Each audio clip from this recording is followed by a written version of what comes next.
What is going on, everyone? We are here with episode 9 of the Longball podcast, the off-season edition.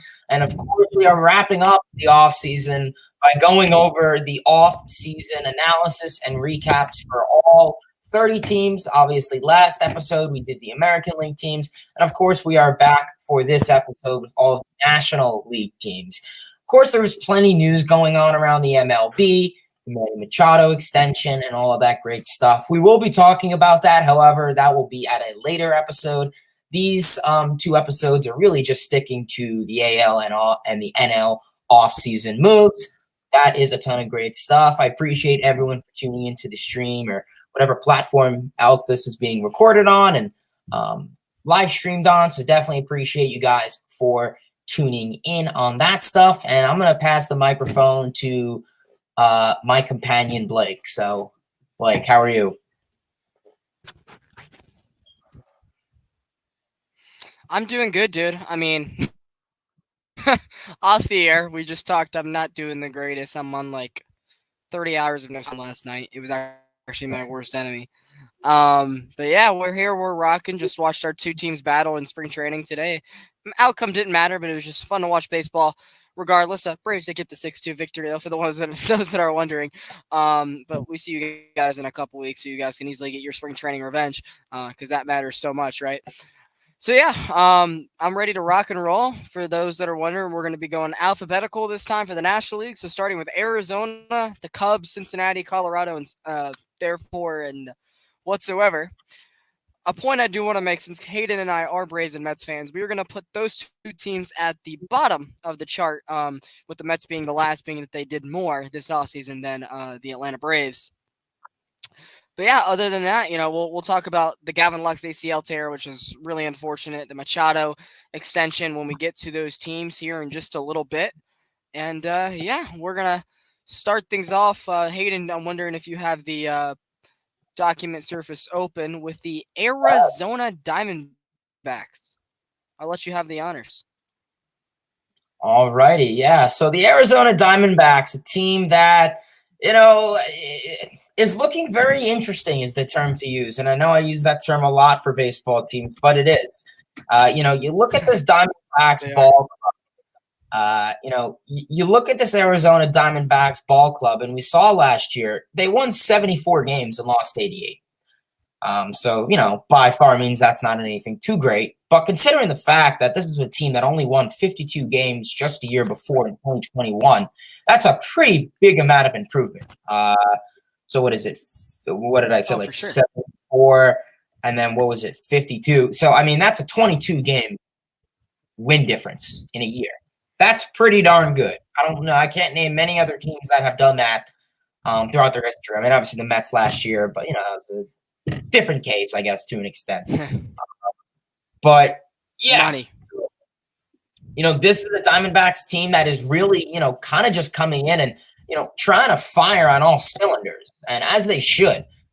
This offseason, they didn't really add a whole lot. I think they could have added a little bit more. I think they did, yes, have a little bit of an underrated offseason, but considering where the division is right now, we'll talk about that in a sec. But obviously, in terms of the free agent add-ons, they added right-handed relief pitcher Miguel Castro and right-handed pitcher Scott McGaw. Cool. So kind of just going after some bullpen, not too crazy. They also did add Kyle Lewis. They traded him in a trade with the Mariners, in which they got rid of Cooper Hummel. So Kyle Lewis, another guy, and a very underrated ball player, won Rookie of the Year in 2020 for the American League. It was a small season, looked great. Didn't really play much in 2021 due to injury. And, last year, same thing kind of went. He missed some time, sitting on the IL. And then, when he was on the field, his stats were kind of just nothing too crazy. Looked like an average player. But, we'll see. He could come into this year, opening day, and just be hot and ready to perform in the outfield and offensively. In terms of the guys they lost right-handed pitcher Ian Kennedy and right-handed pitcher Zach Davies. So, for a team that, is a small market team, a cheap team that definitely relies on some of that pitching, The Diamondbacks are a team that have some pretty good guys. Some of those guys, Zach Gallen, definitely a very under the radar, underrated pitcher in baseball. I mean, I think he could easily win Cy Young, but that's a story for another day. Diamondbacks, like I said, I feel like they could have done a little bit more. I wish they did a little bit more, considering where that division is right now. The Padres are only getting better. The Dodgers projections are really not liking them very much. I saw one projection today where they were 10 games above 500, and that's crazy. I get it. The Dodgers made a lot of subtractions, this offseason and last offseason. I get it. But they got a farm system though. Like they're gonna figure it out. I agree with you, and I still do think the Dodgers are the best team in the NL West. But are they going to win 100 games or something? But that's a story for another day. So you got the Dodgers, you got the Padres, but right now the Giants, are kind of in an interesting spot. The Rockies are not really doing much. They could easily, fall into that third place team. And, we see the expanded playoffs. So, I'm kind of upset that Diamondbacks didn't really take that opportunity. You won 22 games extra over the past year. What good is 10 more? So, honestly, a little bit of a disappointing offseason for the Diamondbacks. I'm probably going to give them a D+. This article was a little old. So, they actually have made extra moves since the writing of this article that I'll inform you on, and if you want to change your grade, feel free to do so. They brought in, of course, what's his face? I was just looking at his name 2 seconds ago. Oh my goodness, Evan Longoria. Holy crap, that's embarrassing. Brought in Evan Longoria on a 1-year deal. They also brought in Andrew Chafin on a last minute deal, being that he has a lot of roots in Arizona. They got a trade done with Lourdes Gurriel for Dalton Varsho. So I really like that move, pairing them with Kyle Lewis in the outfield. Also got a pickup from Diego Castillo and your boy Miguel Castro, as you talked about. And they also were able to bring back Zach Davies for another year. Honestly, I'm giving them a B- offseason. As you said, it is a small market team, and we talked about this before. I think they might have been the best bad team in baseball last year. If there was such a thing, the best bad team in baseball was the 2022 Arizona Diamondbacks. They had a couple 30 home run hitters. They had a couple pitchers that were Cy Young candidates. They had prospects coming up out the wazoo, guys like Christian Walker, guys like Seth Beer, guys like Alec Thomas. Other names kind of have to come up behind Zach Gallen eventually. It can't be him and Madison Bumgarner forever, whose contract is not looking the greatest out there in Arizona, but they're getting the most they can out of that guy. But yeah, dude, if they handle everything right this year and the Giants don't, I wouldn't be surprised if they were third place in the National League. But we'll save our predictions for another episode in the near future. But they might have another move up their sleeve. Like, I think they also brought back Mark Melancon, so their bullpen, for what it's worth, is not the worst thing in the world. They got some bench depth. A couple guys, prospect-wise, are going to come up this year. They're going to be a team that favors them, and the Marlins, I think, are going to be two of the teams that benefit the most by the balanced schedule. Teams that were constantly getting better every year, but so is their division. And I think that this year they'll be able to face teams like Kansas City more, teams like Pittsburgh more, and that will allow them more opportunities to win, because I think on paper, Arizona is really not that bad of a ball club as what people are still thinking of them as. So yeah, I'm going to give them a B-. I wish that this article was a little bit more up to date. So I'll keep an eye on the ESPN transactions for anything we look over as well. But yeah, for the Arizona Diamondbacks, honestly, I wouldn't be surprised if they had a fun little summer. That's for sure. Maybe they sell off at the deadline, but I mean, hey, I think those fans will take 4 good months out of them. The Suns might win a championship this summer. So anything's better than what the Cardinals are out there right now. Holy crap. That's going off the rails fast. Talk about Dansby Swanson's new club. Had some interesting words about the Atlanta fans this week, and I don't like it. I really don't like that he's trying to stir the pot. The Chicago Cubs, of course, the 2016 World Series champions, broke the 108-year GOAT curse. And honestly, they had a pretty solid offseason for themselves. Of course, their big addition was Dansby Swanson, poaching him from my Atlanta Braves. on a 7-year, $177 million contract. People saying, oh, maybe it's a little bit risky, a guy that's only had, projected two good seasons of WRC plus. I mean, he was on route for in 2019 before his injuries, but he finally showed the last couple years when healthy that he is that number one pick that people are talking about. He finally got the Gold Glove he deserved last year. His bat gets better by the year. There are some slumps throughout the season, and I think that's just because of how his swing pattern is. But ultimately, you're going to be getting a great clubhouse guy who's going to hit 260 plus, a guy who's going to hit you 20 home runs at the shortstop position, play Gold Glove defense, be a lieutenant of basically your whole infield. Now, the one thing that I don't like is they lost Wilson Contreras to the evil Redbirds. At least that's what their point of view is up in Chicago. And sorry if I sound foggy on tonight's episode, guys. Again, I'm on like 30 plus hours and no sleep. So if I sound a little sluggish, please keep that in mind. They also brought in Cody Bellinger on a 1 year prove it deal. See if throw stuff at the wall, and if it sticks and it fits, then maybe it works out for them. But then you got to worry about if he wants to stay there long term.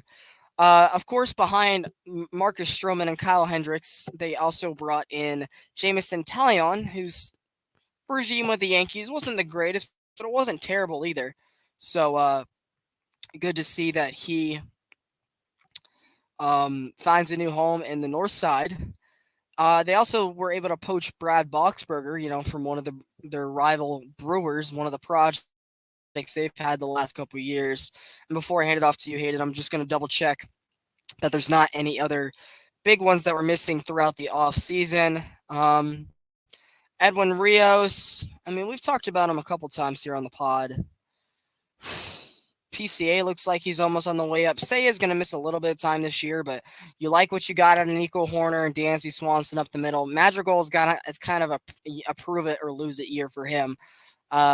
Hosmer and Mancini, that's an interesting combination at the first base side. You still got Patrick Wisdom for one more year. But I'll tell you what, Hayden, if this lineup still had either William Contreras or Chris Bryant, it would look so much better than Tucker Barnhart or Patrick Wisdom. Because the lineup altogether, for what it's worth, is not that bad. I think Bellinger's going to be better than I don't know if he's going to be this MVP level that he was a couple years ago, but he's not going to be hitting 180 in Chicago. Let's put it that way. With all the adjustments he's made and all the rule changes there is, he's definitely going to bounce back in a new scheme. I don't know if he'll be an MVP guy, but he's definitely going to have better numbers. For the comment, I'll get to that in a second. Honestly, if I'm a Cubs fan, I'm shooting to push down. The Red Sox got a catcher. We talked about them in the last episodes. Unfortunately, there will be no Red Sox talk tonight. But thank you for letting us know. For the Cubs, I'm aiming to push down Milwaukee. I think St. Louis is going to run away with that division also and win the Central Crown pretty easily at the end of the day. But if I'm Chicago, I'm not selling at the deadline. If I'm in the hunt, you got too many guys on short-term contracts to do this to your fans, to bring them all in just to throw them back out the door again. And I'm pushing to bring down Milwaukee. And if you do that, you have a chance to be in the top 6 on any given day. So I give the Cubs offseason also a B+. Hayden, the floor is yours. Yeah, I mean, the Cubs. I'm sleepy. You are good. Rant away. No, yeah, Cubs, honestly, in my opinion, had the most underrated offseason in baseball. I think there were a couple teams that have had a superior offseason, like the Rangers, like the Mets, like the Blue Jays. But I think the Cubs are a top 5 team when it came to the offseason. Obviously, like you said, big free agent signings of, star shortstop Dansby Swanson, the former MVP Cody Bellinger, Jameson Taillon, Brad Boxberger, Eric Hosmer, Wade Miley. They are guys that could bring a lot to this team. I get it. You lost Wilson Contreras. Unfortunate, but that's just how it's going to go. Like you said, imagine you brought back Contreras, be crazy. Because right now, I mean, really the only flaws at the Cubs is really the catcher position, in my opinion. Maybe a little bit of like first Yan base. Gomes or Tucker Barnhart. It's 2023, and we're talking Yan Gomes or Tucker Barnhart. Jason Hayward. I mean, a lot of Cubs fans are probably happy he's gone. They probably don't care about what the financial situation looks like. He Wade looks good with Miley. the Dodgers. And, otherwise, no one really too big that's going to have an impact with their presence not there. I really am impressed with what this Cubs team has done. No one, they called it quits in the offseason of 2021, where they just said goodbye Rizzo, goodbye Baez, goodbye Bryant, and then last year they kind of made it official by giving up everyone, and it was weird. Last year at the deadline, you did not get rid of Ian Happ, and you did not get rid of Wilson Contreras, and that was honestly the point where I'm like, are they maybe going to keep one of the two of Happ and Contreras, which they did? They still have Ian Happ, who I believe he had an all-star season last year. Correct me if I'm wrong. Yes. And that kind of came to the point where I'm like, maybe the Cubs are gonna do some stuff this offseason, and they did. I get it. You gotta pay Ian Happ though. Like at this point, pay Ian Happ. Honestly. Yeah, as they should. They I agree. They should pay Ian Happ. But you got Dansby Swanson, great. You got Jameson Taillon to help out with that rotation, great. You also extended Drew Smiley. I just saw that now. Cody Bellinger. Like you said, is Cody Bellinger, and he what happened to Cody Bellinger? I mean, honestly, I think I'm going to do a video about that because there's so many questions. We all know just him and Yelich put them together. Yeah, we all know Bellinger, that launch angle swing, and then he had that elbow surgery, and it's just it hasn't been it for him. His power's gone down, strikeouts, everything is just not going his way. And are we going to see this 2019, 2018 MVP caliber Bellinger? I don't know.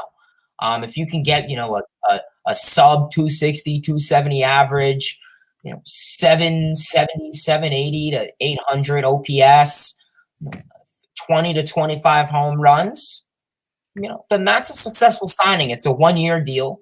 So if Bellinger really comes in and just plays like garbage, goodbye. You have him for the year. If he plays great, next offseason, you'll be saying, come back, Cody. So, yeah, like I said, the Cubs are a very under the rated team. I agree with you. I think it's the Cardinals division still. The Reds are not really going to be doing much. The Pirates are not really going to be doing much. They're kind of exploring their young talent, so maybe give them 2-3 years. The Brewers, like I said, I wouldn't be surprised. I wouldn't be surprised if the Brewers started to sell at the deadline. We know Corbin Burns is very unhappy with his team. Freddie Peralta, Brandon Woodruff. Yeah, Freddie Peralta, Brandon Woodruff. I don't know what the future holds for them with the Brewers. Offensively, they don't really have much. They're not a big offensive team. They rely heavy on their pitching and, mid to subpar offensive production. Yelich isn't his same.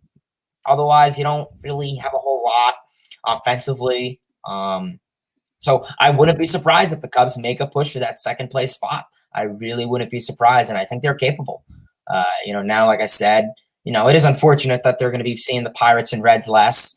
But I think the Cubs will definitely be a second place team. So honestly, I'm very happy with what they did this offseason. They could have sold and continue to say let's continue to rebuild, and they could have just not got anything. They could have gave up Hack too. So because of it, I'm going to give them an A-. Call me generous, but they get an A-. Very impressed with now there is the possibility of being a playoff contender again. If I'm a Cubs fan, that's good news. So I'm giving them an A-. And I think baseball is better when teams like the Cubs and the Red Sox are good, honestly. Just the fan base and the environment that the stadiums bring. Like those are two teams that's better marketed. It's more fun watching them on Sunday nights than it is the Dodgers and the Yankees every time. Let's also put it in that perspective. But a couple points we didn't even mention that were bright spots of the team last year. Christopher Morel is coming off a really good season. They don't know if they're going to be putting him back in the infield or the outfield, but some utility options there. They got two really good utility guys off the bench, and that's Zach McKinstry and David Bodie, who's been there for like 80 years. But two guys that if Nick Madrigal isn't the guy, I'm trading him at the deadline, probably no matter what. And you got as Lefty and Zach McKinstry, who you got in the Chris Martin deal. Him and Cody Bellinger are probably already hitting it back off, along with David Bodie, who is beloved in Chicago. The outfield, once Seiya Suzuki gets healthy. So, I mean, in the month of April, you're probably going to see an outfield that looks like Seiya and right. Well, no, because he's hurt. It'll probably be Ian Happ in left, Bellinger in center, and Morel and Wright. And then once Saya comes back healthy, because I think he's missing the WBC, he had some oblique issue in Cubby camp the other day. You got 4 nice outfield options there. Tucker Barnhart and Jan Gomes, one of them has to step up. We talked about McKinstry, Bodie, Madrigal. One of the backup catchers is going to be off behind the plate. You got Hosmer and Mancini. That's a nice little platoon. Horner, Dansby, we talked about. The bullpen is just something you can always add to. They had some guys that kind of came out of nowhere last year, so you got to think they kind of have some more of that up their sleeve. They still got guys like PCA, Hayden's former guy, high up in their system now. And the starting rotation, as you said, is really not that bad. Behind, you got Stroman, you got Jameson Taillon. I mean, Kyle Hendricks is probably a 4. And for what he's worth, that's a pretty good 4 to have. He's not what he used to be. But if Kyle Hendricks is going to be a 4 for a team that has a possibility of making the playoffs, you're doing something right. And, yeah, I'm wishing Dansby all the best, honestly. What's up, Gio? He says, hey, gents, what's going on, man? Hope you enjoyed your day. And if you saw the Braves-Mets game, I'm sorry. Yeah. I don't mean that in any rude way. But yeah, for the Cubs, I'm really excited to see what their season brings, Hayden. What about you?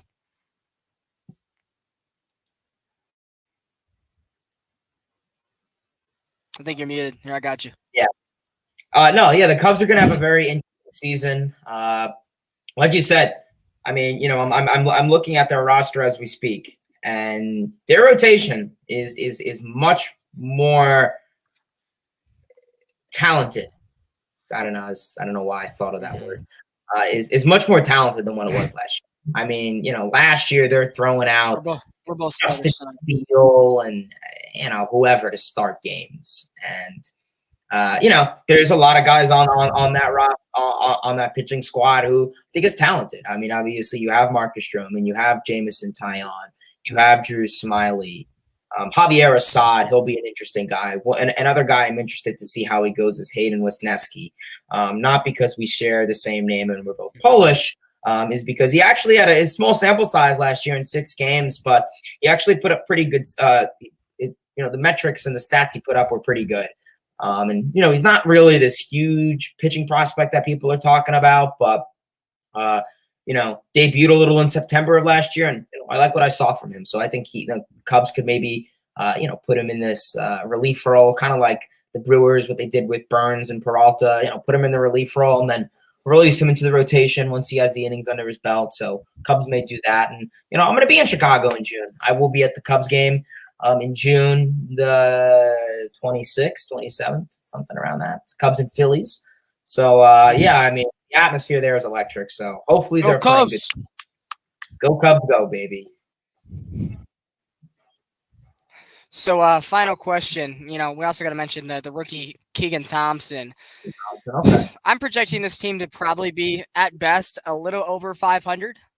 If they had either Contreras or Chris Bryant, just one of the two, to plug in for either the catchers or Patrick Wisdom, would this team be a second-place lock, and could you see them near that 91 potential with one of those two guys on the roster? Yes. Yeah, I mean, right now, Bryant, I mean, he's – what happened to him in Colorado? He hasn't hit a single home run in Coors yet. Like, how? He took the money. He's going to be stuck with the poverty franchise for the next 5-6 years. Even if by the end of his career again. Even if the Cubs had Baez, and I mean, listen, I know Baez isn't what he quite used to be, but even if they had Baez or at least half of what Baez used to be, or Rizzo, I still think they could be this near 90 win club. Obviously, I think Bryant would probably have the highest ceiling out of the 3 guys right now.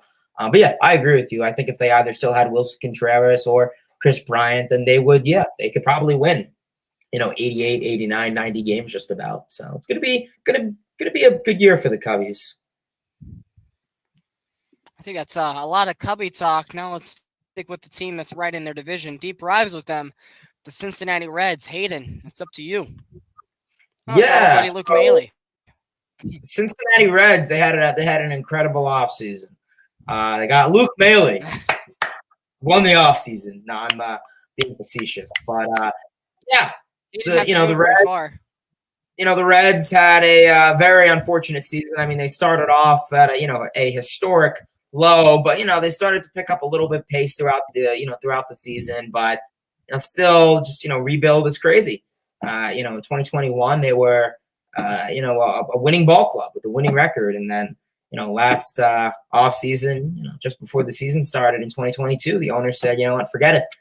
Traded away Castellanos, Winker, and really the rest of the talent on that ball club. Their whole rotation is gone. Their outfielders, everything. I mean, the only guy that you really still got left is Joey Votto creeping around, and he's in his 38, 39 season age, of course. So he's not really what he used to be. Yeah, and I wouldn't be surprised if it was. Jonathan India isn't really. We'll see what he could do. If he could be healthy and do what he did his rookie season in 2021. Ailey De La Cruz prospect, he can get called up. But, in terms of the offseason, they didn't really do much good. They signed catcher Luke Maley. Obviously, in terms of subtractions, they lost their second baseman, Donovan Solano, and, of course, left-handed pitcher Mike Minor. In terms of some noteworthy trades here, it says Kyle Farmer went to the Minnesota Twins, and they got some prospects back. They got Kevin Newman. Or wait, am I reading that right? To Pittsburgh Pirates for shortstops, Kevin. No, they did not get Kevin Newman. My apologies. So, yeah, essentially they really didn't get anyone this offseason that I care about or that I actually know about. Nick Solak's a good pickup.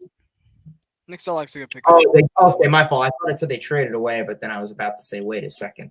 Yeah, so yeah, no, I what you put in the chat. Yeah, that's pretty oof. Yeah. So like I said, the Reds are in their rebuilding process, but they're really not spending much. I mean, it's saying that the Luke Maley signing was they invested $1.75 million as a 1-year deal for a backup catcher. So sounds about right.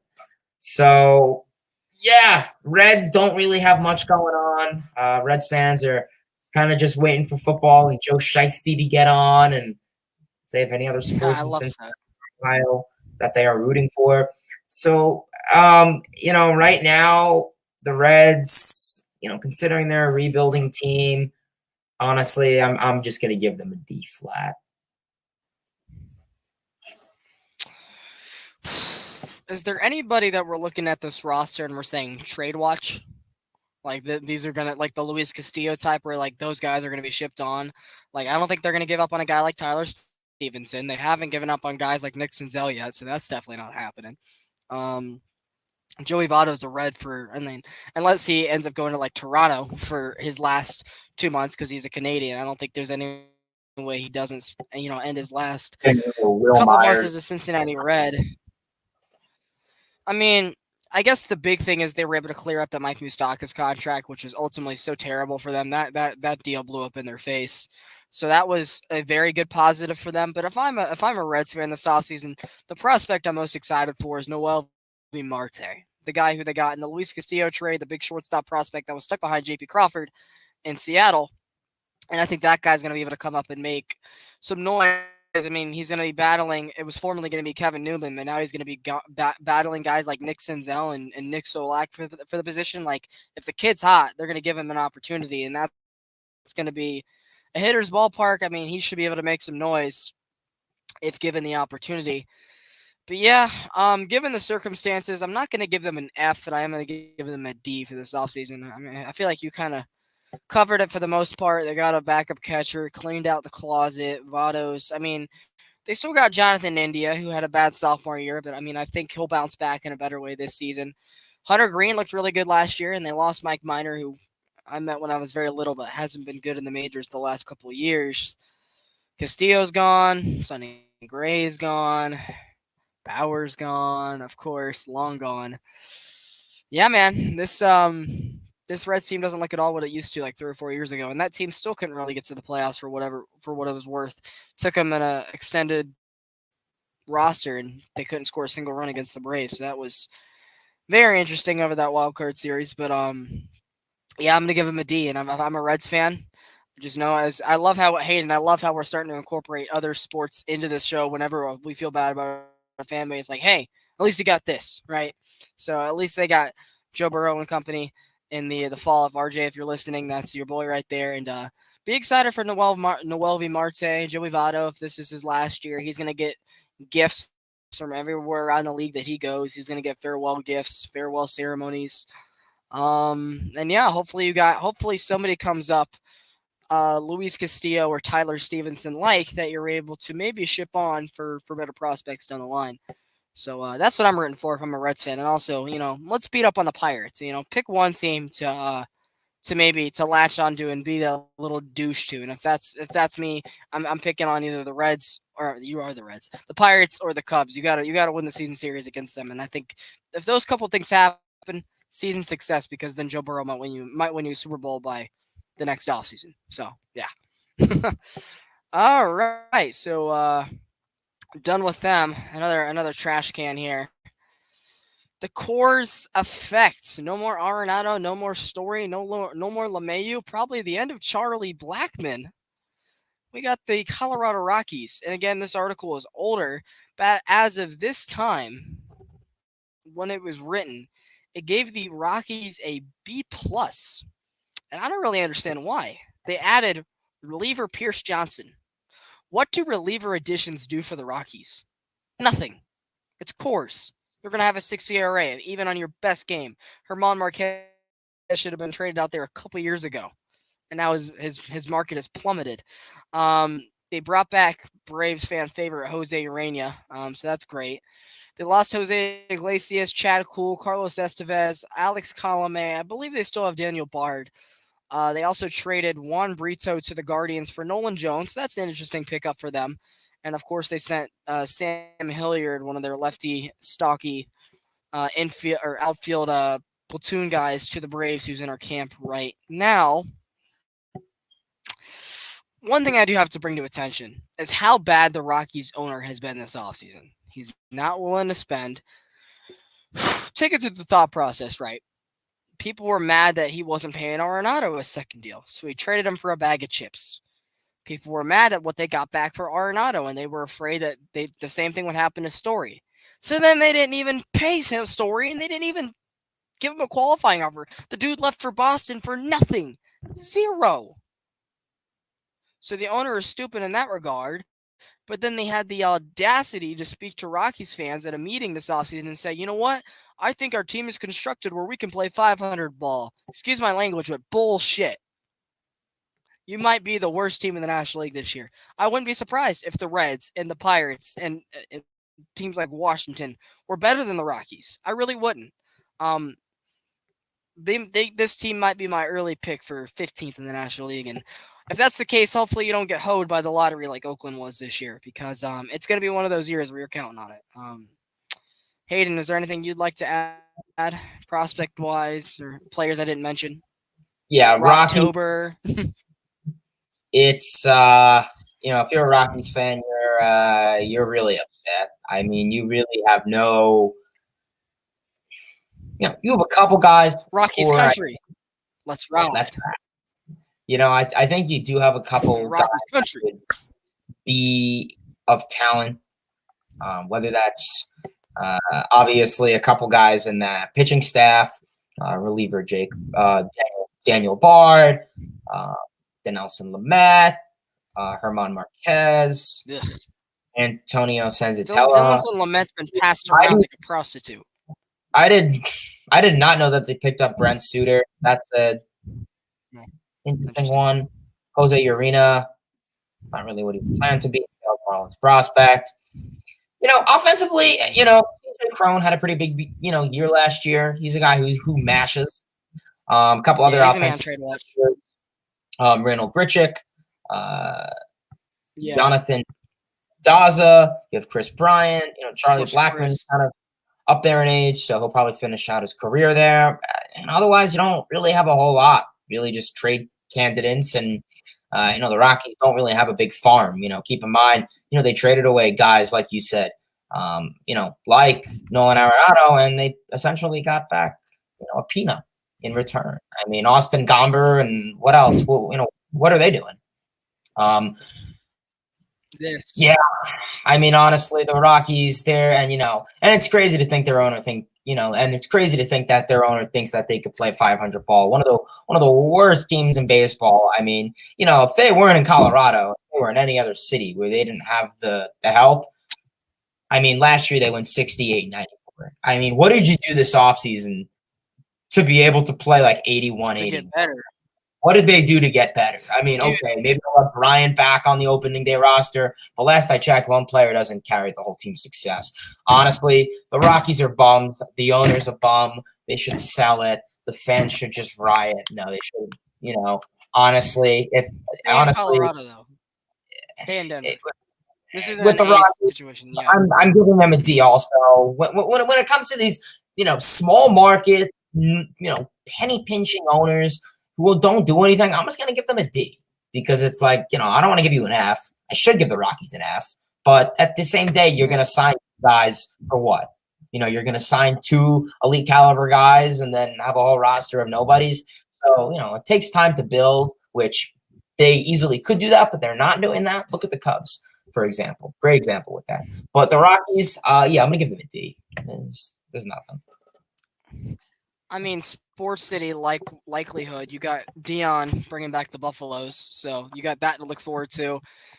Hayden, I know you're a partial Broncos fan. I don't really know what to expect from the Broncos next season, if anything's going to be fixed. If not, they got a lot of holes to patch. The hockey team didn't just win the cup, though, so I'm sure they're still a little happy about that. I'm sure that team will be back in the playoffs this year, the Avalanche. And the Nuggets, I know you're not a huge NBA guy, Hayden, but they might win the West this year. They're in that contention with teams like Phoenix and Dallas and Golden State and that sort. So that a sports town that it seems like it's as you said, they're small markets, so it's hard for all of them to be good at the same time. I mean, the Broncos have a prestigious history. The Avalanche finally got theirs. The Rockies and the Nuggets are fairly new, so not a lot of winning for them. But Nuggets have won a lot more recently than the Rockies have. That's for sure. I mean, if you talk trade candidates, CJ Cron's probably a guy you're moving at the deadline. Yes. I see they already got rid of Connor Joe, so that sucks. I think everybody liked Connor Joe in Colorado. That's an unfortunate. They just like the name. I know it's just an unfortunate breakup, and they keep bringing back Bud Black. I don't think Bud Black's really the issue at all, so that's good to see.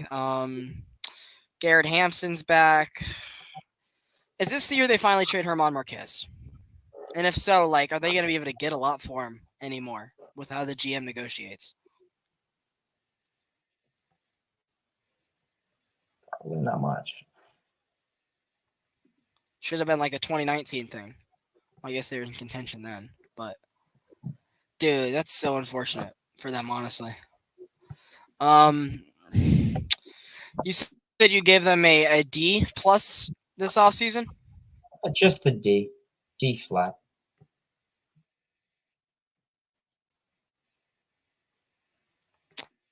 Shoot. We back? We good? Yep. Yeah, just a D. Rockies get a D. Yeah. Yeah, I'm going. This is gonna be my first F, honestly, for the bulk honky that they're trying to pull in the meantime.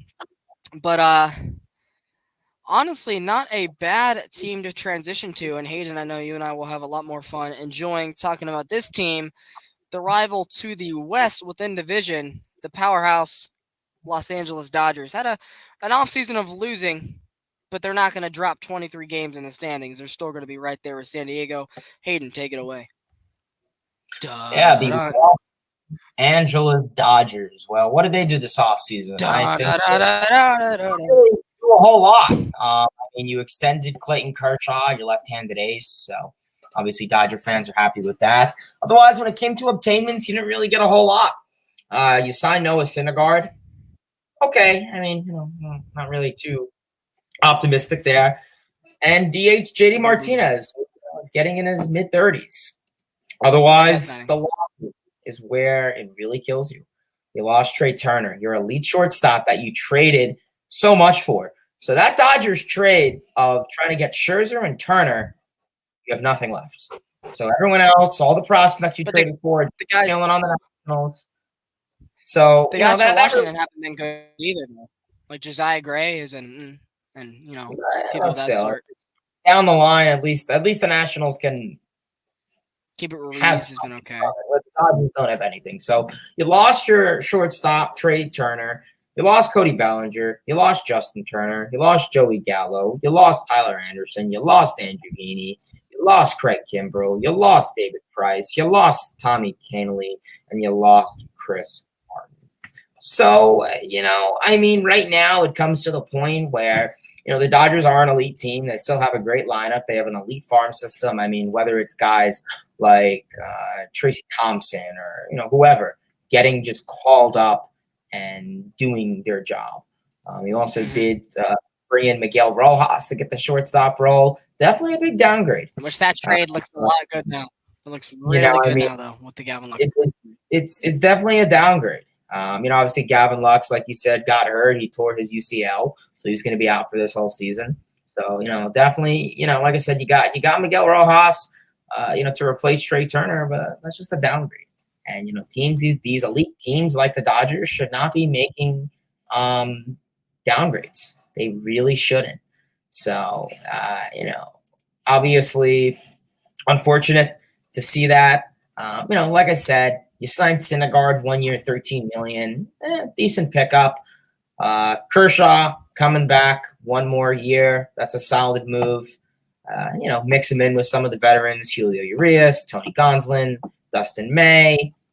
You have a couple guys waiting in the wing. So, yeah. Picked up JD Martinez 1 year, $10 million. Short-term deal as it should be. But, they still have a pretty solid lineup, I think, built around Mookie Betts, Freddie Freeman, Will Smith, Chris Taylor. We'll see what Max Muncy can get back to. But, yeah, I mean, considering the Padres are only getting better and, maybe the Giants could – the Giants made more moves this offseason than the Dodgers, and that's sad to say. The Dodgers spent a lot of their money the last couple years, and you're kind of seeing the cons of that. It depends on the franchise, of course. But, we saw, I mean, they gave Freeman this big term deal. Mookie Betts this big term deal. And, a lot of other guys. So now we're kind of seeing them. Howard, too. And okay, we got a lot of our long-term guys. We got a couple mid players. We got some cheaper deals, some prospects we're keeping an eye on. Let's just settle with how we are now. And I think the Dodgers are more than capable of doing that. So, interesting offseason, but I'm going to give them a C+. I'm probably right in the same boat as you, and I think a lot of it is where you said the Dodgers being this 111 and 112 team win team powerhouse. And they're still going to win over 90 games this year, probably closer to 100. It's just that they're not as stacked as they usually are. And a lot of it is because they reset their luxury tax this offseason, which makes it easier for them to push for a guy like Shohei next winter. And we might be talking about how they're right back at it again. And people have been talking about for the last couple of years that the Dodgers have the number 1, the number 2, the number 3 farm system. Okay, well, we're going to get a chance to see it this year. They traded a couple pieces away in the Miguel Rojas deal. But yeah, the team, I don't know if it got, I know the Padres ended up beating him in the playoffs last year, but over 162 games, the Dodgers are still going to be good. And I don't know if the Padres are going to make up 23 games of ground. It's still going to be a close race. Down to the wire. I mean, you still got Mookie Betts and Will Smith and Freddie Freeman in your lineup. Like, as you said, hell, this team was good before they acquired Trevor Bauer for what he was supposed to be, Mookie Betts and Freddie Freeman. And they added them all in a single 3-year span, 1 per year. So ridiculous. And yeah, they lost some core guys like Bellinger and Justin Turner, and of course they lost Kike Hernandez a couple years ago. They lost some older bullpen arms, but rotation-wise, you're able to bring back Kershaw. I've talked about this before. I think last year was the Tony Gonsolin breakout. We could probably agree to that. I think this year is the Dustin May breakout. I think this is the year that he finally gets his spot, and I think this is the year where he finally solidifies things. He looks nasty so far in his couple spring training starts, so I'll put it that way. You still got Bobby Miller and Gavin Stone right there. They're going to come up. They're going to make impacts. They're going to make starts. They're going to look good while doing so. Like, those guys are going to stabilize it when they're there, and they're going to be good for the future. Walker Buehler is probably a no-no for this year, but you're going to get him back eventually of some form. He might be turning into the Mike Soroka for the L.A. People.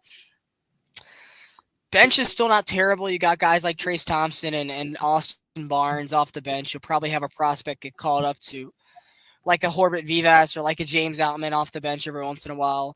I don't know if a guy like Trace Thompson will be able to redo what he did last year, but he's not going to be terrible by any means. There's a reason the Dodgers kept him around.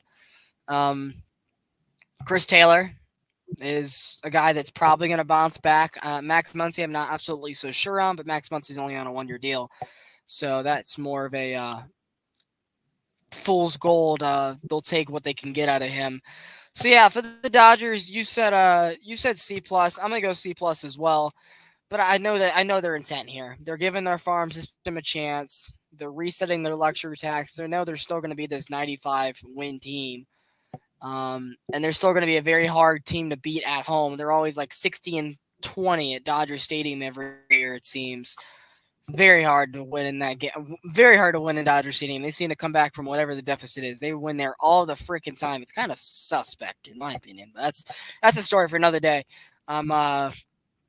I think that they're resetting their luxury tax, and I wouldn't be surprised if we're sitting here at a team that just missed out on winning the NL West crown this year with Shohei Ohtani in their laps a year from today. You? Yeah, no, I mean, I agree with everything you said. I think the Dodgers right now are still one of the best teams in baseball, and necessarily do they need to go out every offseason and make these massive mega deals? The Dodgers are. I would say probably one of the 5 teams out there who have a large spending, who have ownership that will spend. But it's still going to be Johnson's a good money, man.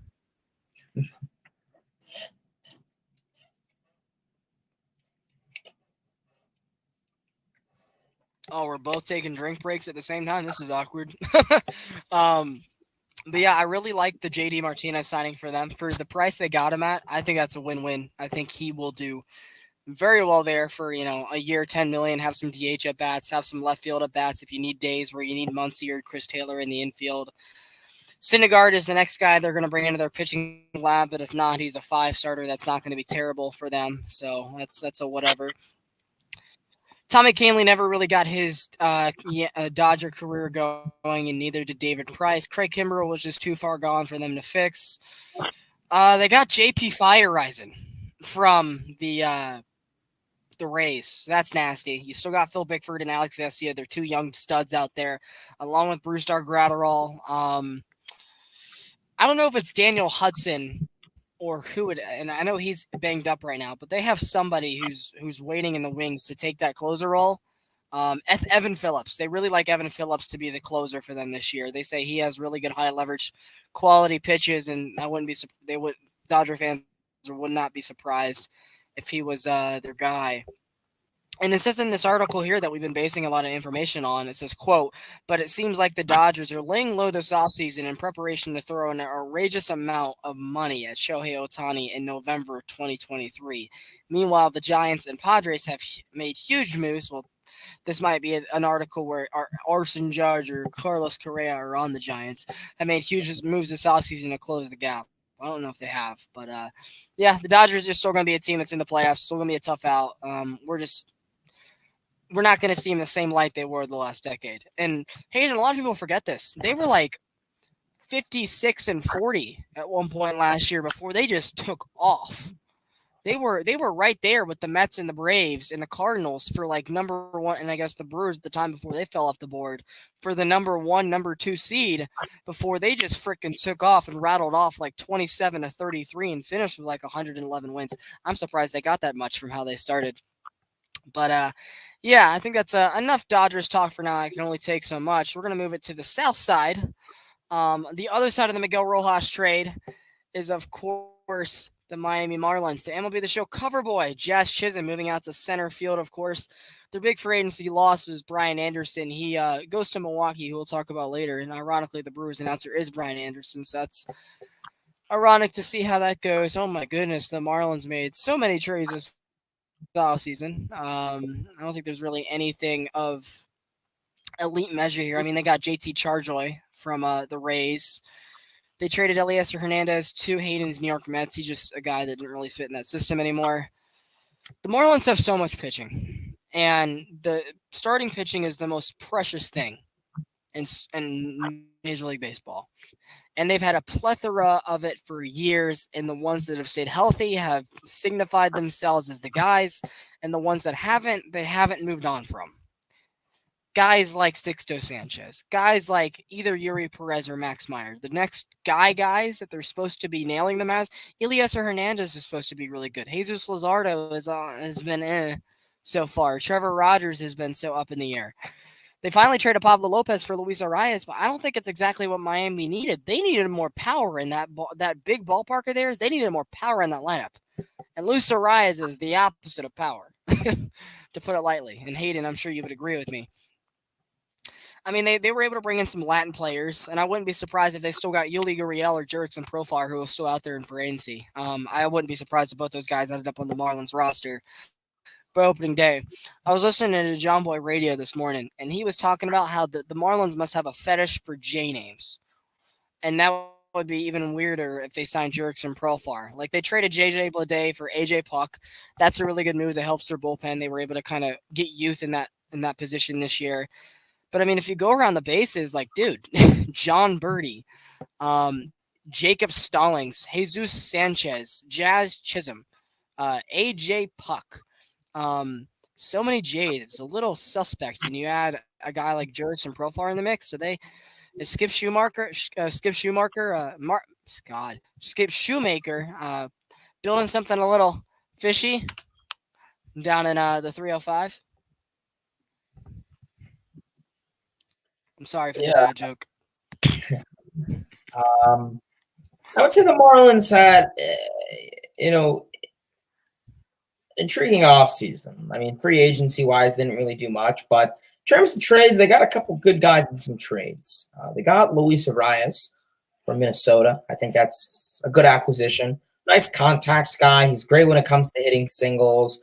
He's not going to be this power machine, but he'll have plenty of hits, driving plenty of runs if you have runners in scoring position.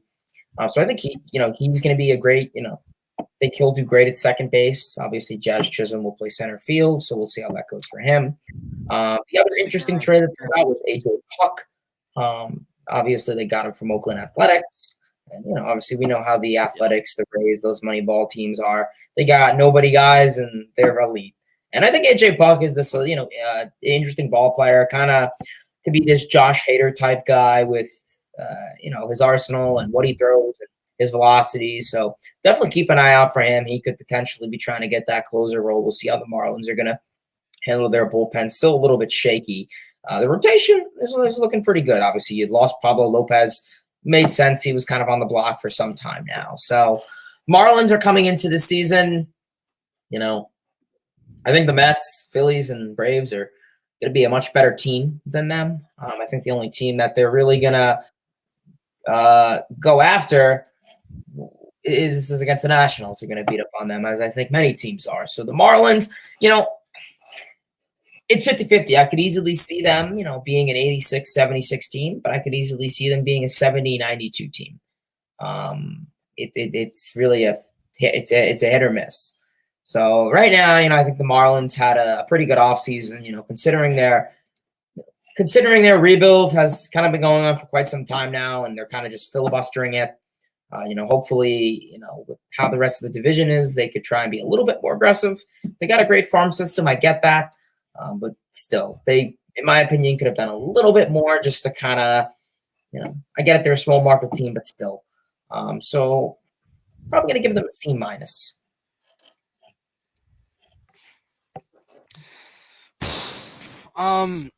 One thing that they really have to count on a bounce back from is Jorge Soler, my guy. And Avisel Garcia, who did not perform last year after coming home from Milwaukee. One of those two guys has to bounce back. That's somebody that you need to elevate your lineup. Jacob Stallings, you can kind of set aside that his age, he's not going to provide the pop that he used to be in his heyday in Pittsburgh. You can understand that. John Birdie, you want him stealing bases. Luis Arias, you want him getting on base. But at some point, the power is going to have to come from somebody. And it can't always be Jazz. It can't always be Gene Segura, contact merchant. It can't always be Joey Wendell, who's not really known as what's good further. He says, I'll say how he does. Go Birds. No go birds in here. But good to hear from you, man. Uh, I lost my whole train of thought. They're a team, as you said, that's just been filibustering their rebuild. They keep changing ownerships because no one will fully commit to what they need. But as I said about the Diamondbacks earlier, I'm going to say the same thing here. Like, this has got to be the team that's going to benefit the most from a balanced schedule. Something last year, they were like 42 and 41 at one point in the season because they were 12 and 1 against the Washington Nationals. But against everybody else, they were, fill out the rest of the record. This year, they get the Braves less, they get the Mets less, they get the Phillies less. They get teams like the Royals and the Tigers more, teams like the Pirates more, who I think, honestly, the Marlins are probably better than those type of teams. Them and the Diamondbacks, I think, are the two best bad teams in baseball. And but it's got to start from, you got to get guys like Max Meyer and Sixto Sanchez and Yuri Perez healthy. You got to get a year out of some of those guys. You need to have Avisel Garcia or Jorge Soler bounce back. Otherwise, you just got to keep bringing up prospects, guys like Nick Fortes, Joey Mack, who's apparently one of their catcher prospects who they're really high on. You need Brian De La Cruz or Jesus Sanchez to do it over a full season instead of a half year.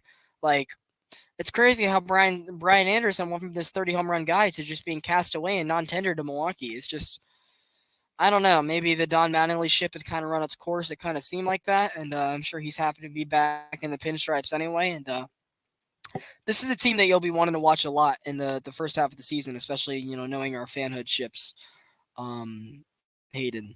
So speaking of which, we rode the Miguel Rojas trade from LA to Miami. Now we're moving up to Milwaukee with Brian Anderson for the Milwaukee Brewers. Hayden, take it away.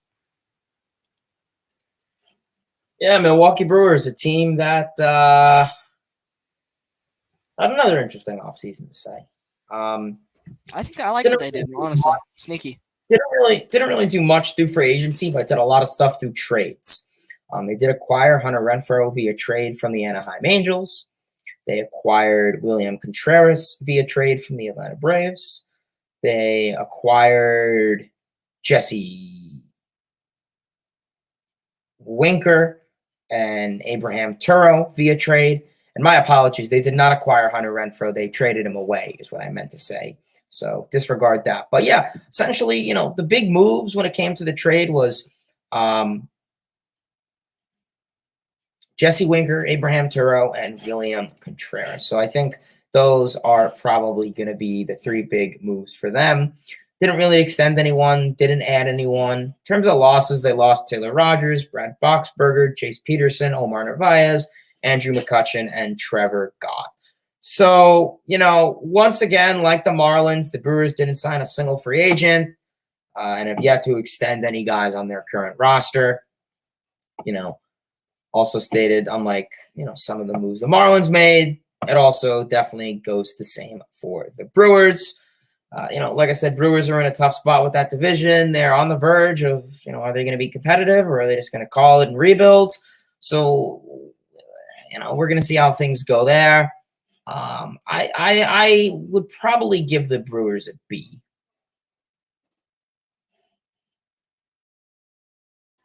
I think I'm on the same boat. Now, I wish I would have done more to protect my own. Like, I would have maybe talked to Andrew McCutchen into one more year in Milwaukee. I know maybe the Pirates gave him a call and there was no turning back on that one because he knew his allegiance there. But I would have given guys like Andrew McCutchen and Jace Peterson another year to do what they did in my ball club this year. Milwaukee was a team that they're a much better Miami Marlins team. Really good pitching that is proven, but their offense is iffy. Yelich, that contract was really good at the beginning, and it probably makes the Brewers less willing to spend money than they already did, being that they shovel money out to Yelich. They're seeing how it's turned out, and now they're like, well, crap, we're not going to do it for a single other soul. As you noted, like, Burns and Woodruff are going to be free agents here sooner than later. They already shipped Josh Hader for nothing. Devin Williams is now the full-time closer. And they lost some depth in that bullpen this year. It's not like they still have the guys like Pyumps and Boxberger and Devin Williams behind Josh Hader. Not anymore. It's a little bit more bare back there. I mean, they're a team that's going to be able to figure it out throughout the course of a season. Colton Wong, I've always thought, is like one of the most weird players in baseball. Like you never know if he's truly overrated or underrated. And he's very similar to Ozzy Albies, so maybe that hits home to me a little bit. But they shipped him off for Jesse Winker, who wasn't a fit in Seattle, and Abraham Toro wasn't a fit in Seattle, a failed prospect for two AOS teams, Houston and Seattle. So he's going to get a chance. Of course, they were also a big winner in the Sean Murphy Atlanta deal. We were able to give them William Contreras for pretty much nothing. Still very surprised the Braves didn't try to get back like an Eric Lauer or an Aaron Ashby, some lefty guy in return, being that all our lefty depth is gone, and we don't know about some of our back end rotation. But that's a story for another day. I do like what they did in hindsight. A team that needed offense, like they snuck by our eyes that they added Jesse Winker, Brian Anderson, and William Contreras, like three guys that are going to be able to do more than what the lineup did last year. No more Lorenzo Cain weighing it down. No more Omar Narvaez weighing it down. So you like that aspect of things. You still got Rowdy Tellez. If he's able to keep up his production, like that's going to be an ultimate good signing for them in the long term. They got him from Toronto. Second base, I'm sure, is an open competition. Shortstop, you got Willie. Third base, Arias. That's another guy you need a little bit more out of for sure. Catcher, Contreras is back there. And they're going to have to ride the pine with that. It's going to take a minute for him to get used to things, but if he does, it could work wonders for them. They don't have to pay him for like 4+ years. Woodruff, Peralta, Burns, Lauer, they're there for at least the next couple of years. The bullpen is still 3 or 4 deep. They're going to add some others that we don't know of, just like Tampa, just like Oakland, and they'll be just fine. So I don't know if they did enough to retool for the playoffs because of the scheduling format. If they still face the Pirates and the Reds 40 times, I'd be like, sure. And the Cubs didn't tool as much as they did, including taking some from Milwaukee. I'd probably be a little bit more higher in Milwaukee. Or I think it's going to be a year I think they'll be better than what they were last year, but I think it's going to be a very similar outcome where it's going to come right down to the wire if they're going to sneak in or not. It's going to take the right pieces to be moving at the end of the season. Do you have any other parts you want to say?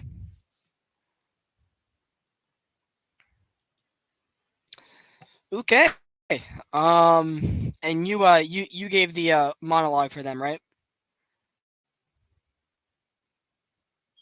Okay. Let's see. Let's see, going to the Philadelphia Phillies. Let's see what team this is. Our first NL. Well, I guess we talked about the Marlins, but the biggest rival for both of our squads. This is team 1, 2, 3, 4, 5, 6, 7. Team 8 of 13, and then we get to our 2 squads. So let's see. The reigning National League champion, Philadelphia Phillies, added Trey Turner and Taijuan Walker this offseason, and Matt Strom. So their bullpen got even better. It was one of their weaknesses last year, but they extended Dominguez, they extended Alvarado, they kept Corey Nabel for another year. At least I'm pretty sure they did. They're giving flyers to former closers in Gregory Soto and Craig Kimbrell. They like Andrew Painter and Bilotti to be a long relief guy now that Zach Eflin's out of there, and I think Tampa saw a lot in that guy, so I understand Philly not wanting to bite the bullet there. But I mean, you talk about how deep of a lineup was that team was. Like they were 11 deep as a team last year, and they added the best shortstop in baseball. Like I think him and Correa are right there at 1 and 2, 1A and 1B. And dude, it's gonna be a bloodbath in the NL East. Like honestly, I know Harper is gonna miss half the season again, but he did this year, and the team is automatically going to be better than what it was. I think they got better defensively too. Like the 2 biggest weaknesses for them last year were defense and bullpen. Bullpen we just addressed. Starting rotation, you got Wheeler, you got Nola, and you got Walker and Ranger Suarez. Or not Walker. Taijuan Walker and Ranger Suarez in your back half. You get a good enough guy, a good enough starts from a guy like Andrew Painter, like your rotation is fully set. Or they could find somebody else within the trade market to pick up 5 starts if they want to give Andrew Painter more time or convert him into something else. I completely understand that. A sneaky bench, though. Like, they still got guys like Mundo Sosa and Garrett Stubbs off the bench, 2 guys that were pretty good for the Phillies last year in limited role. You got the best catcher in baseball, in my opinion, in JT Realmuto. Hoskins and Bohm. they're always good enough. They seem to come through when it matters. I wouldn't say they're elite ball players, but they're not scrubs, that's for sure. They got rid of the dead weight and Segura and Didi Gregorius, and they replaced that with Trey Turner, and of course the second year of Bryson Stott. I almost called him Gavin Lux there for a second. And Schwarber, Castellanos, Brandon Marsh is a nice glove for them to have in center field. I'm sure that they still got Dalton Guthrie off the bench because they traded Maton and Vierling and all those guys. But honestly, I think I pretty much named the whole team. I got to give it an A+ offseason. The NL champs got better in a division that's really, really good. It makes me a little nervous, Hayden. Hope Mitch is listening. He's like, ooh. Yeah, the Phillies definitely made some moves this offseason, no doubt about it. Like you said, Trey Turner, big move considering, the Phillies defense has been, of question lately. Brings in a table setter into that lineup. We saw a lot of time last year where the Phillies would hit these solo shots from Harper, from Schwarber. And, now you add Turner, a guy who's a great table setter. He'll get on base and, let Harper and Schwarber and, the other guys in that lineup, drive him in with the long ball or doubles or whatever. So the Turner move was great, great defensively, great speed. He could offer a lot, steal bases, above average defense, above average offensively. So, yeah, great move when it came to Turner. Obviously, Taijuan Walker probably is going to replace Syndergaard. So we'll see how Walker goes. I'm not like, ooh, is this a great move? Walker will, he'll pitch 3 great starts and then he'll be horrible for the next 3. We could tell you all about second half Taijuan Walker. So, yeah, see where that goes. And then obviously the Match Graham move to replace Brett Hand. I think that's probably a little bit better there, considering Hand is a guy who I don't think is a very consistent guy. I think this year he'll probably have a rough year. So, like you said, you lost Syndergaard, you lost Kyle Gibson, Robertson, Knievel, Eflin, Hand, Segura, but you made up for it. I would say the Phillies did more good than harm. And considering, they got there the World Series last year with that lineup and you just added Turner. So, honestly, I'm going to give them an A flat. I think they had a good offseason.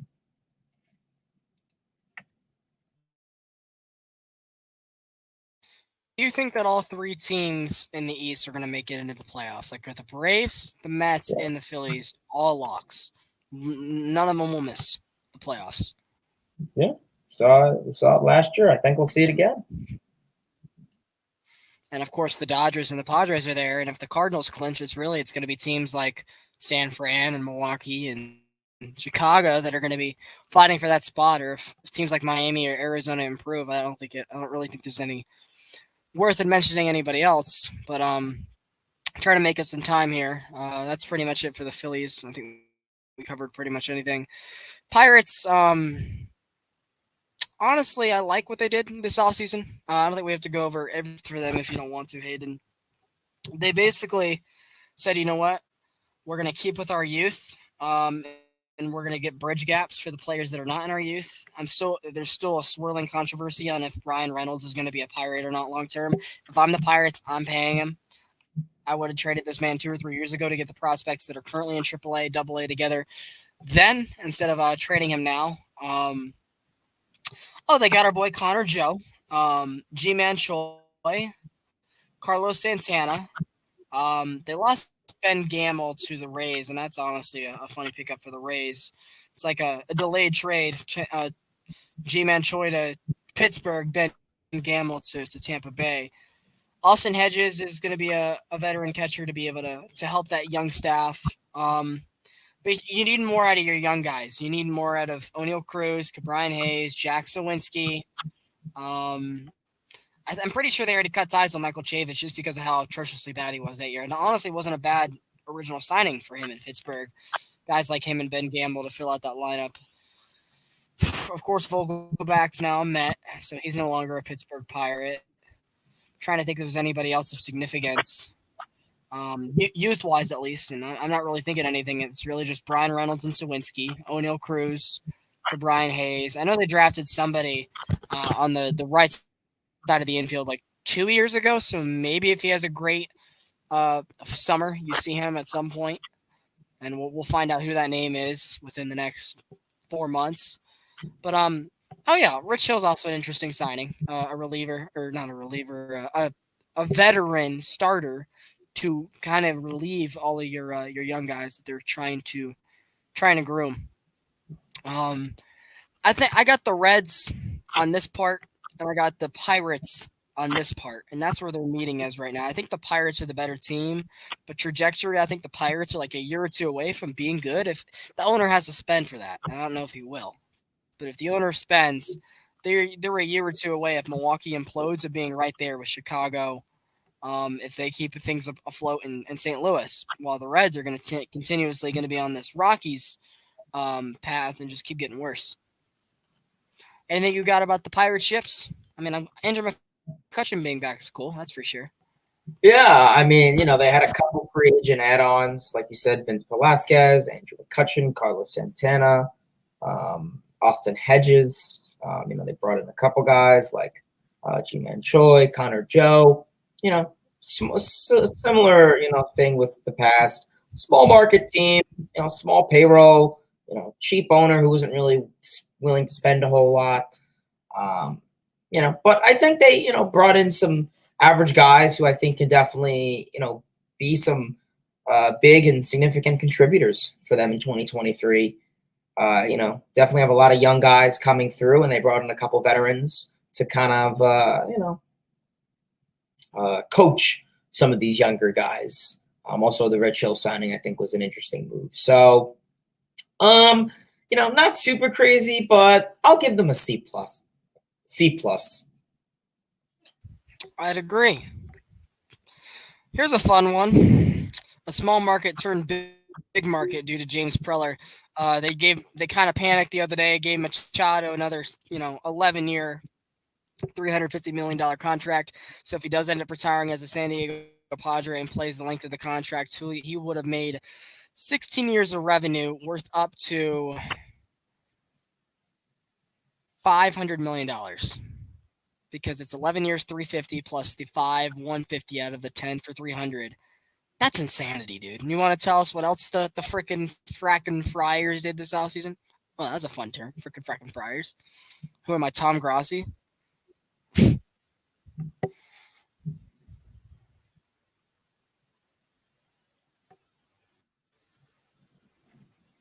Soldier? My fault. I don't know if you were going to say something because I know we've been having Mike delay. Yeah, Padres had really only one, I guess, kind of one big outside addition, and that was Xander Bogaerts. Like you said, they extended Manny Machado, a deal that we'll get into a little bit more later, but definitely something to bring up when it comes to the offseason. In terms of free agent losses, I mean, you lost Josh Bell, Sean Manaea, Mike Clevenger, Pierce Johnson, Brandon Drury, Will Myers, and Jurickson Profar. So, not anything too horrible. I mean, you have a lot of guys who, down the line in future off seasons, they're going to continue growing their farm. Maybe next off season they extend Soto. Padres have a lot of stuff going on, a lot of future going on. Definitely could be in that contention for that number one NL West division spot. And I think definitely with some good strides and certain players get hot, I think it's certainly possible. But I really do like the Xander Bogaerts signing. I think that's a good move considering you don't really know what's going on with Tatis. Now they have Machado locked up too. It's like, yeah. So Padres, I don't think they had a horrible offseason, so I'd give them a B plus. My fault, B plus with their expectations. I'd go A plus. Especially if they find a freaking way to extend Juan Soto to spring training, which they're apparently in talks of. If they can extend Blake Snell and Juan Soto over the lengths of these contracts, they still have a farm system, dude. Like, they still have position player and good pitching prospects to round out for trade value or to fill out the roster. But just talk about the goodies of the middle infield goodies that the Padres have. All-star Jake Cronenworth, former All-Star Fernando Tatis Jr., All-Star Manny Machado, All-Star Xander Bogaerts. Ho-Seong Kim has been a good ball player in places he's went. I'm not absolutely sure who's going to be playing first base for them this year because, who knows? They could still go back out and get Jurickson Profar if they really need it. Yeah. They were able to re-up Suarez, Nick Martinez, and Yu Darvish. They already re-upped Musgrove as well. They still got guys behind the big three if they lock up Snell that have futures. And they still got a really good shortstop prospect in Jackson Merrill. He might be the odd man out. So if I'm the Padres, I'm finding trade value for him, and I'm finding like a couple of years of bullpen usage out of a trade like that, or I'm shedding some salary to get another starting pitcher in case you can't extend Blake Snell. And apparently Padre fans were like, F it, extend Soto and let's go get Ohtani this offseason. I don't think that's the case. And I think if Ohtani's staying on the West Coast, I think he's banking on the Japanese billionaire to buy the Angels for him to re-sign. Otherwise, it looks like he's a Dodger. Because he's not going to, I guess he could go to San Francisco. He's definitely not going to Oakland. So that's that campaign.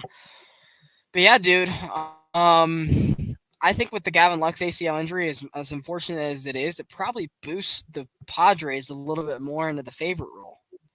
Because now the look at the Dodgers right side of their infield with Vargas and Rojas, and you got the Padres with Fernando and Wright, because you got Xander and Machado there with Cronenworth.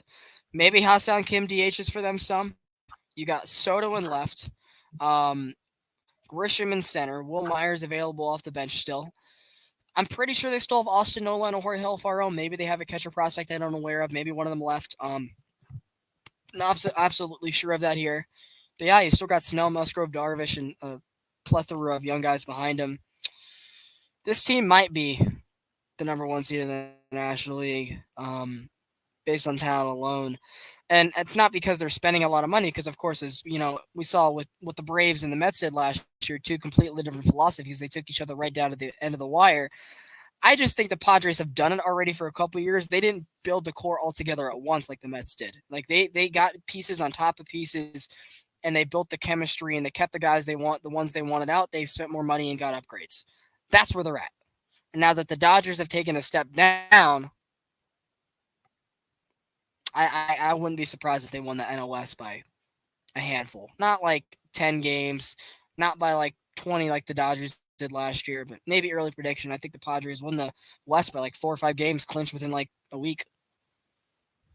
I'm sure there's something else up there you want to talk about, because you saw them a lot last year, and it's a team that the Mets are going to have to probably be in battle for. Is there someone that you think we glazed over too much, or just another position of address? Aggression. Yeah, and Padres are a pretty good team. They have a good lineup, constructed, good pitching staff, a lot of young talent on the rise. I wouldn't, Machado can definitely go off this year. Tatis coming back, he can go off. So it's gonna be an exciting year in San Diego, no doubt. And they kept their announcer Don Orsillo, so Friar friendly. So only a couple teams left here, Hayden, before we get to our squads. We got the Giants, the Cardinals, and the Nationals. This is probably them and the Cardinals are most of the bulk of what we're talking about. Unless we want to have deep in depth Dom Smith, Josiah Gray talks for when we get to Washington. This list is old. It shows Carlos Correa and Aaron Judge, so that's no. But what I do know is they also added guys like Mitch Haniger, Jock Peterson they brought back, Michael Conforto. So they really rounded out their outfield. And I do want to hear your opinion here on Michael Conforto here in a second, on what you think he'll bring to San Diego this year if he's healthy, like just what you expect, if you'll be rooting for him. I do want to hear your in-depth opinion on him. They probably could have done a little bit better in the pitching department. Like Logan Webb took a step back last year. They only brought in Ross Stripling. They let Rodon go to the Yankees for nothing, no qualifying offer. So if this team is in contention, they're going to have to find a way to get starting pitching fast, and that's probably going to be a waiver claim at the end of spring training, a trade deadline pickup just to round out the rotation. Because if you look at what they had a couple of years ago, when they had Gosman, they had Alex Wood, they had Desclafani, all those guys are gone. It's now Logan Hopp and who? Ross Stripling is there too? That screams mediocrity to me, and that's what the Giants are trying to avoid. And they made moves to get better, but I feel like they got worse in other areas where it's like a teeter-totter thing with Gabe Kapler. You never know. Yeah, I mean, right now the Giants, Definitely had I would say, an underrated offseason. I mean, yeah, they didn't get Judge, they didn't get Correa. Like you said, Mitch Haniger, good bat. Michael Conforto. I mean, Conforto hasn't really been this. Conforto's had an interesting career. He's really only My had guy two Luke good Jackson too, slider in man. I got him. he's really only had Conforto's really only had like two good years that really is like, oh my god, he's a good ball player. And that's 2017 and 2019. Otherwise, he was an average ball player who would not be able to go the opposite way, hit into the shift, strike out, and get a lot of walks. And a lot of ground balls too. A lot of ground balls to the third baseman. So yeah, I mean, we'll see the approach on what Conforto takes. It's a new setting.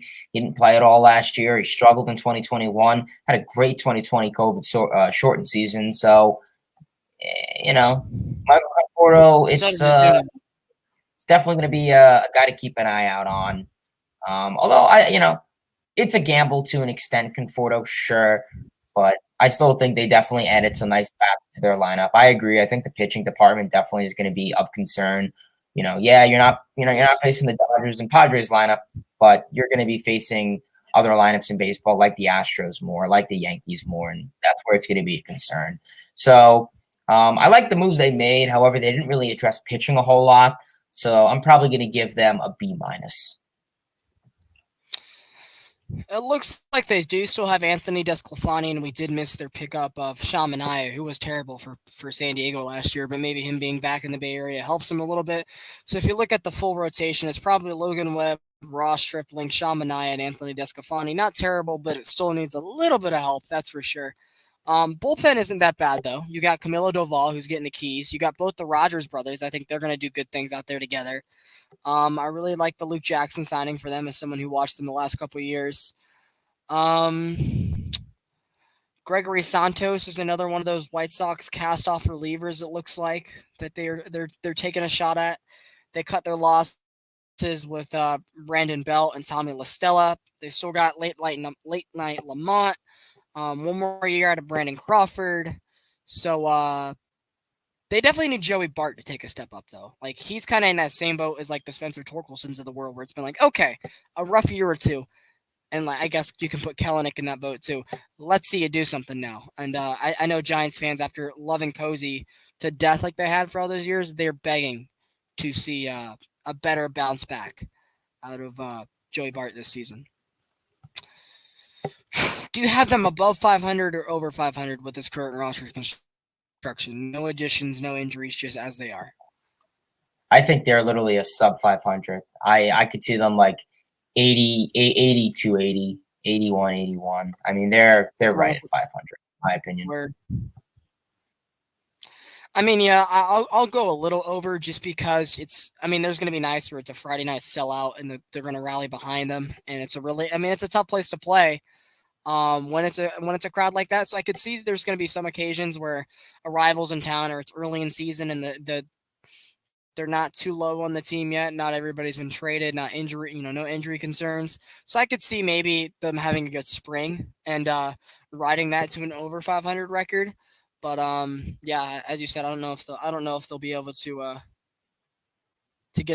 get what they were in 2021. Dodgers fans warned us. They said that they're very fluky. They won 3 World Series in 5 years, but were very bad in years not beyond that. And the Dodgers won 160 game season, but they were consistent, winning products, and they promised that would be the case. And yeah, the Giants have fickled back to mediocrity. Lightning in the pan is gone, and the Dodgers and the Padres have not left. 2 more before we get to dive deep on our own squads, Hayden. Bringing it back to where we first started. Whoa, that was almost a word I can't say on YouTube anymore. Because of my 30 hours and no sleep self. The St. Louis Cardinals. The biggest addition of this offseason is the new play-by-play announcer, Chip Carey. No, I'm just kidding. Hayden, tell us how St. Louis did. I'm very high on. Yeah, I mean, the Cardinals, I agree with you. I think they're a respectable ball club, and they've had a team who's been very successful over the past decades. The biggest offseason move they made was signing catcher Wilson Contreras. Of course, Yadier What retired. a replacement, too. So what a replacement for Yadier, honestly. So crazy. You have Wilson Contreras. They did extend Adam Wainwright. So I guess you still have one of the core three in there. You did lose Jose Quintana and Corey Dickerson to free agency, and you lost Albert Pujols and Yadier Molina due to retirement. So I guess for the nostalgia there, it's going to be interesting to see them not on the field. But once again, I still think the Cardinals have a great lineup. Pitching wise, they got a decent rotation. I mean, maybe could have went after a little bit of more pitching. For that, back end of the rotation, number 4, number 5 start. A guy like Carlos Rodon, I feel could have been nice. A nice lefty there. I have a friend who's a big Cardinals fan, and he expressed a lot of interest in Carlos Rodon, but fortunately, I feel like every contender had interest in him, though. Yeah, like you had interest in him, the Braves had interest in him, everybody. Yeah, so I would say, Cardinals, I still think they're the NL Central Division champions and favorites. So right now, I'm going to give them a B+.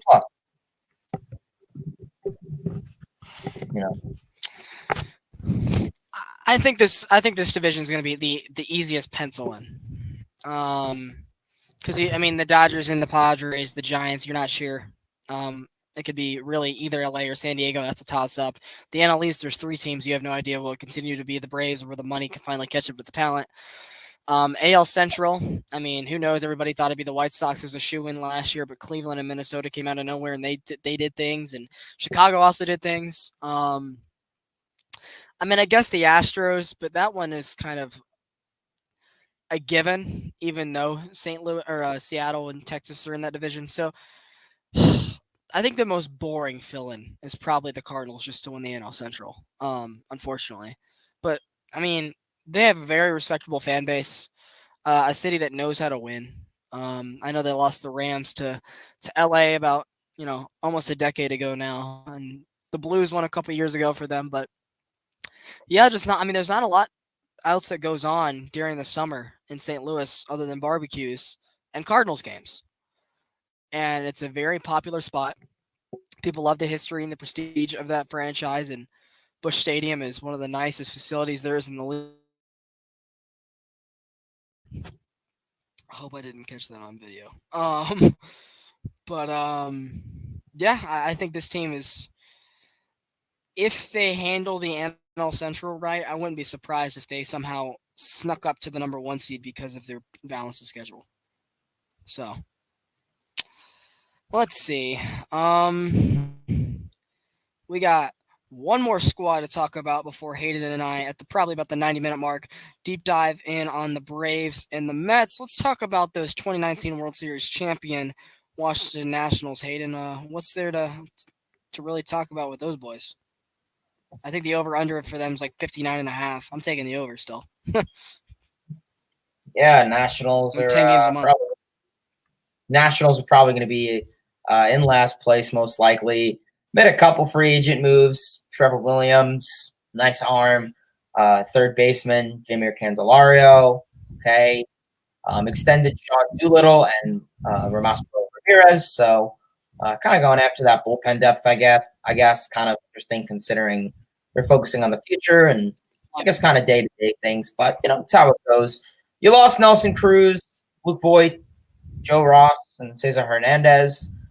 Kind of expected.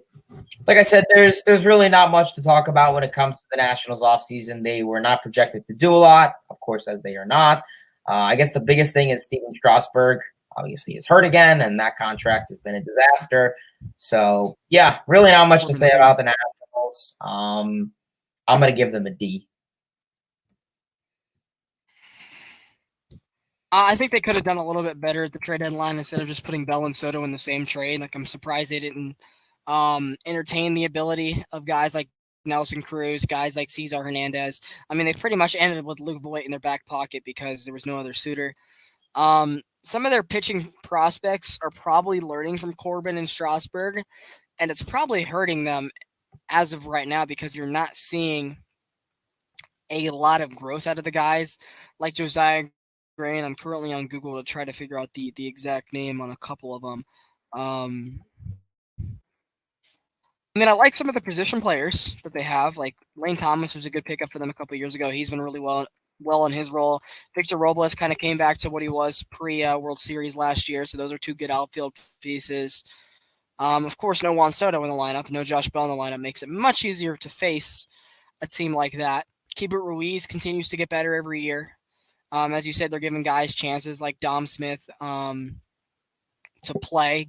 Guys like Jamer Candelario. The Sean Doolittle one, I think, is just because he's a lifelong national. He probably just wanted to stay. I think Davey Martinez is probably going to get canned at some point this year, and it's nothing because of him. It's probably just going to be because of the team that's going to be put with them and with the new ownership coming in, new general managership, GM office coming in. They're probably going to want to get their own guy. And I'm looking at their top prospects here, Hayden. Cade Cavalli is projected to be really good. A right-handed pitcher, number 58 overall. Brady House has great shortstop potential. You put him and C.J. Abrams on the same field, and you might have a little bit of a feature middle infielder duo there. I'm trying to see if there's anybody else to mention. They took Elijah Green at the number 5 overall pick last year.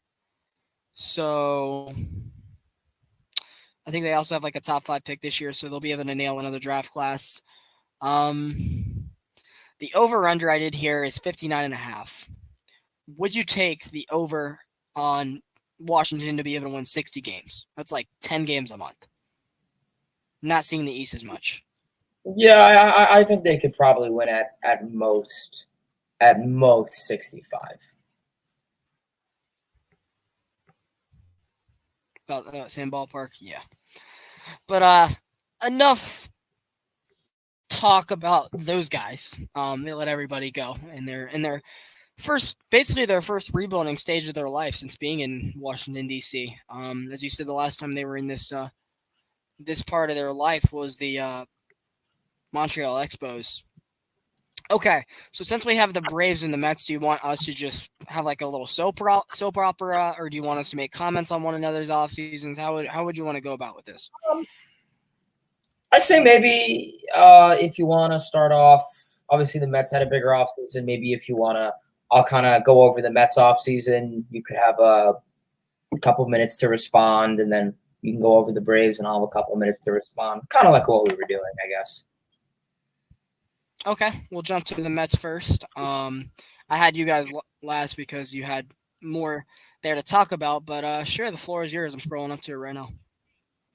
Take it away, Mets with Hayden. So, New York Mets had a phenomenal offseason, killer offseason. Scary.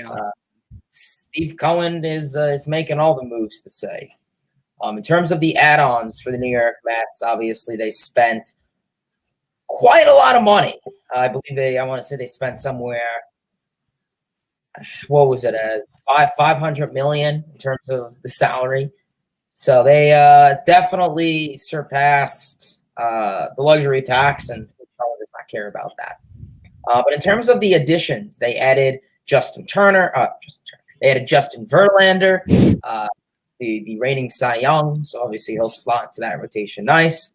The Japanese phenom, right-handed pitcher Kodai Senga, right-handed pitcher David Robertson, left-handed pitcher Jose Quintana, catcher Omar Narvaez. They made some interesting trades. They acquired Alicia Hernandez and Jeff Brigham. And then, of course, they had some extensions. They extended Edwin Diaz to a 3-year deal. They extended Brandon Nimmo to an 8-year deal. And then, of course, they extended Jeff McNeil, the GOAT, the legend. Of course, I love Jeff McNeil. They extended him to a 4-year deal with the possibility of a 5th year. So, by far, team friendly too. By far a phenomenal offseason. I mean, the Mets already having one of the highest payrolls in baseball, $425 million spent this offseason. I mean, what a phenomenal offseason. I mean, yeah, you lost Jacob deGrom, you lost Chris Bassett, you lost Taijuan Walker. Trevor Williams, Dolly Rodriguez. I forgot you also did resign Adam Ottavino, so mention him there too.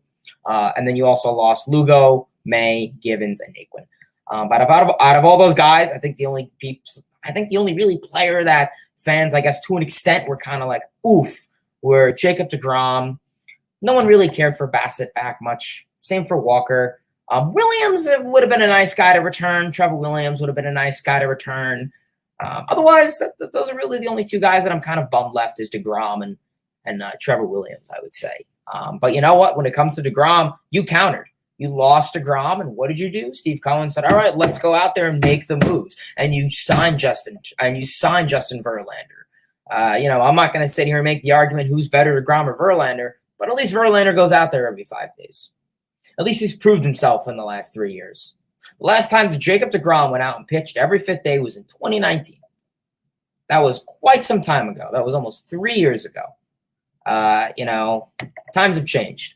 So the Mets had a phenomenal offseason. That's not even the word to use. They made all the moves. They did what they needed to do. You lost deGrom. Well, what did you do? You fix your rotation. I think Verlander, it's a better move than deGrom. I think Senga has more versatility than a guy like Taijuan Walker or Chris Bassett long term. Continue to figure out your left-handed pitching shortage. You brought in Jose Quintana. You obviously got rid of James McCann. I forgot to mention that. You finally traded away James McCann for a player to be named later. And it was about time you got rid of James McCann. And you replaced him with Omar Narvaez. Like we said, I think Narvaez, it's, I want to say, a 2-3 year deal at max. Kind of that placeholder until Francisco Alvarez is the everyday catcher. And I say every day because, Alvarez isn't going to jump on this roster and be the number one catcher for the Mets. No, he'll probably be a backup, most likely. So, yeah, the Mets by far had a great offseason.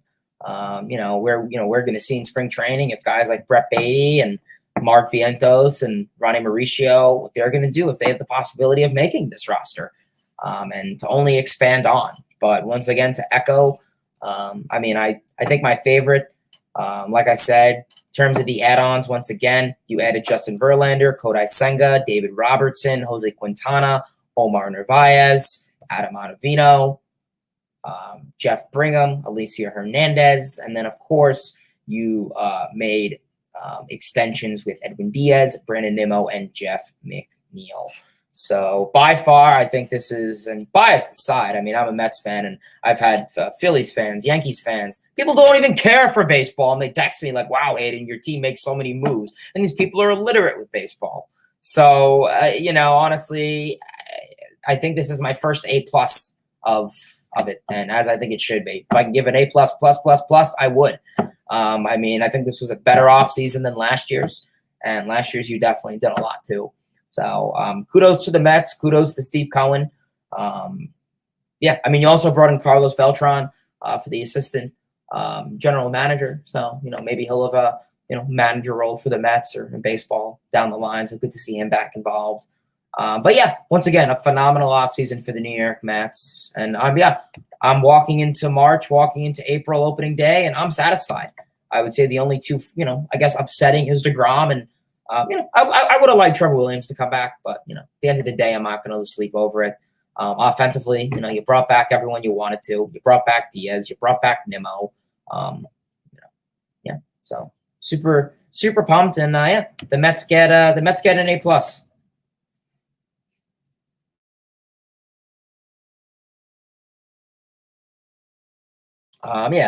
Give Blake a couple minutes to figure out all the elite things I just said.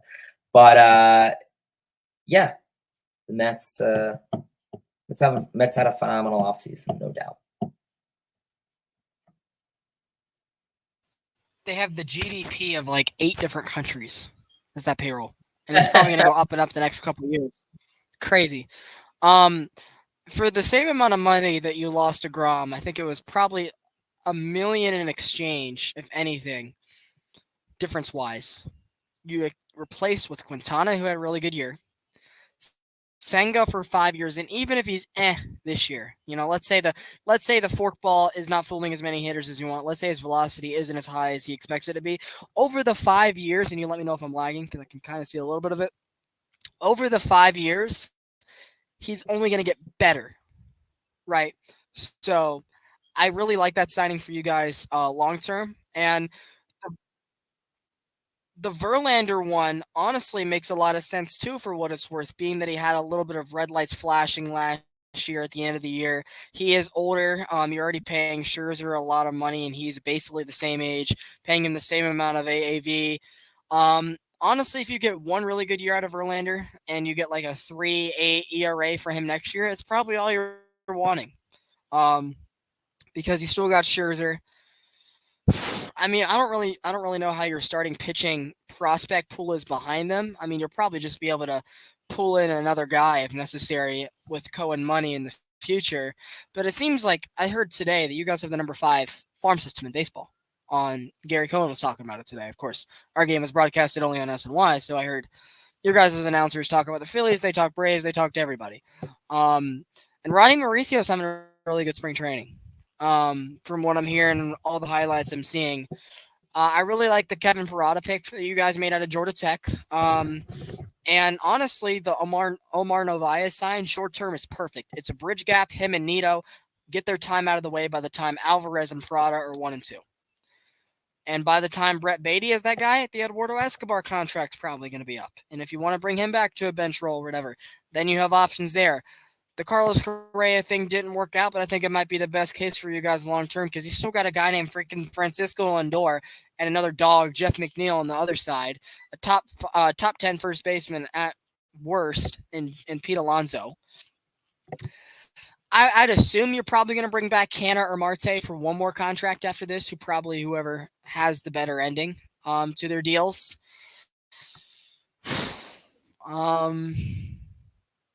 Diaz got the money he deserved. I don't know I think it's hard to say that Diaz is going to be as good as he was last year, because the dude was legitimately perfect. I think he said he had like 1 or 2 blown saves, and the 2 blown saves he had weren't like, oh my God. It was like, oh, damn, that's unfortunate. 4th pitch and 3rd time in 4 days. We already won the series. Like it didn't end up costing you guys in the end. Sure, the Braves won the division, but we had the same amount of wins. Yeah, man. I think it's another team that's going to be set off for a good start. I wouldn't be surprised if the Braves are playing from behind again because of our April schedule, and I'm very afraid for that. I don't think we can keep doing the same thing every year.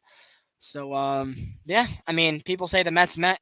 I know that's an argument that you won't fully live for, and I understand it. I don't like the 28-3 argument as a Falcons fan myself, but I do believe this: talent and money can outpay and outplay mistakes, and that's what the Mets are doing right now.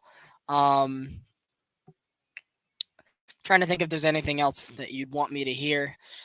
Yeah, Lugo, Diaz, or Lugo, May, and Ottavino. You brought back the best one in my opinion, and that was Ottavino. So it seems like any guy that's worth anything to the team, Cohen is making sure to bring back, and that's a good thing for you guys. Do have one thing though to share with the people at home. The NL East standings, you don't need me to tell you. The NL East is over. That's right. It's a wrap. No one is touching the Mets. Tweet me the hate all you want about the jinx. Nonsense. The Mets will be National League Eastern Division champs, and I don't even think the Braves are going to challenge them. The Phils, please, you've seen them. No one else is 500. What are you worried about, Mets fans? The Mets are only going to get better, and even if the Braves do turn around, it will be too late. The NL East is over. That's one guy you got to keep away from a microphone next year. That fueled the Braves directly as we transition to the 2021 World Series champion Atlanta Braves. I wouldn't say they got worse this offseason, but they didn't get better. But granted, they didn't need to do a lot. Our philosophy is different than the Mets and the Phillies. We're not like John Middleton and Steve Cohen. We're going to pay everybody.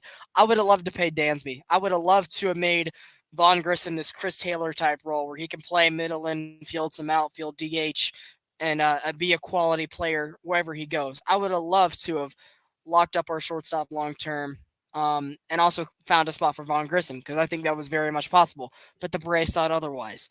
And I'm trusting our ownership, because it was hard to lose Freddie too. And Olsen didn't have a great year last year. But ultimately, we had the best regular season in 20 years. Austin Riley is under the longest Braves, or the biggest Braves contract of all time, like 10 years, $220-something million, making like 22 annuals kicking in this year. He's a dog. I wouldn't be surprised if he's the next third base Mets killer. It seems like he has a really good stat line against the Mets so far in his career. And for the people that are like, oh, you let your shortstop go. Well, we also got a top 3 catcher in baseball, Sean Murphy.